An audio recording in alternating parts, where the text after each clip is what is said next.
የገና በዓል ዋዜማ ላይ ነው የምንገኘው። ክቡራን ተመልካቾቻችን እንደሚታወቀው በዚህ ወቅት በተለይም ደግሞ በእምነቱ ተከታዮች ዘንድ ከፍተኛ የእርድ የሚከናወንበት ወቅት ነው። ለዚህም ደግሞ በተለያዩ የገበያ ማዕከላት የእርድ እንስሳቶች በስፋት የሚቀርቡበት ወቅት ነው።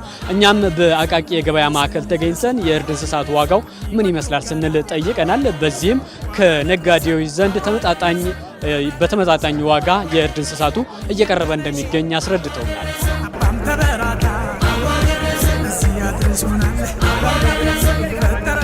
የገበያ እንቅስቃሴ ጥሩ ነው። በሬ ያው በየደረጃ አለ። ዋጋው አነስተኛ በሬ እስከ 80፣ ማዕከለኛ 100፣ ተለቅ የሚል እስከ 140። ለዚህ ገበያው ጥሩ ነው። ከብት በጣም ገብቷል። አሁን ብዙ ጊዜ ከፍ የሚለው በእኛ አካባቢ የሀረር ከብት ነው። እዚህ ገበያ ደግሞ ብዙ የሚበዛው የአርሲ ከብት ነው እና የሀረር ከብቶች አሁን እስከ 300 ሺህ ብር ይሸጣል። በሬ በግ እስከ 17-18 ሺህ ብር ድረስ ታገኛለህ እንዲሁ ሲባል እንሰማለን። እኔ ፍየል ነው የምቆመው። ፍየልም ቆንጆ ነው። ቅናሽ አለው። የ3-4 ሺህ ብር ቅናሽ አለው ከአዲስ ዓመት አሁን ላይ በምታየው ነገር ቅናሽ አለው። አሁን ፍየል ባወጣላ አታምነኝም። 35-40 የሚባል ፍየል እስከ 45-50 የተሸጠ ፍየል አሁን ላይ 35-38 ድረስ ይሸጣል። ፍየል እስከ 17 እስከ 15 አለ። እስከ 12 ሺህ ብርም አሉት። ትንሾቹ ሸተራ እንላለን ወደዛ አለ። እስከዛ ድረስ አለ።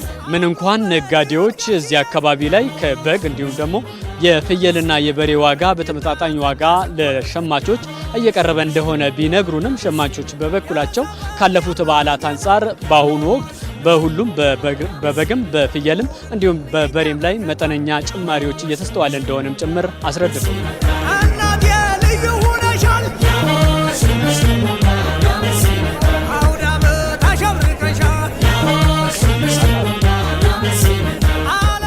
የየሀገሩ ፍየሎች አሉ ከብዙ አቅጣጫ የመጡ ግን ዋጋቸው ጠበቅ ያለ ነው። ከአዲስ ዓመት አንጻር ሁሌም ያው የገና ሂሳብ ትንሽ ወደድ ይላል። የግጦሽ ሁኔታዎችም ስለማያገኙ ይመስለኛል። አዲስ ዓመት ላይ ግን ሁሉ ነገር አረንጓዴ ስለሚሆን ሂሳቡም ሁልጊዜም የገና በዓል ላይ የበሬ ሂሳቦች ትንሽ ወደድ ይላሉ። ፍየልም በግም እንደዛ ነው። ትንሽ ወደድ ያለ ሂሳቦች ይኖራሉ የገና ሁልጊዜ።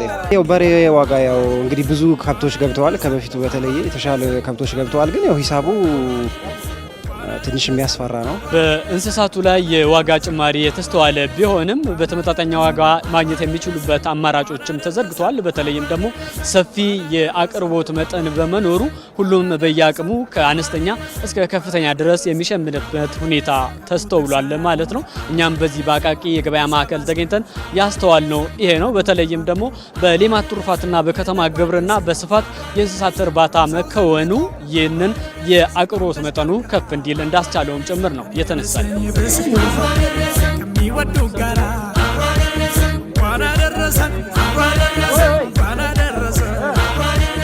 ጥሩ ነው። አቅርቦቶች አሉ።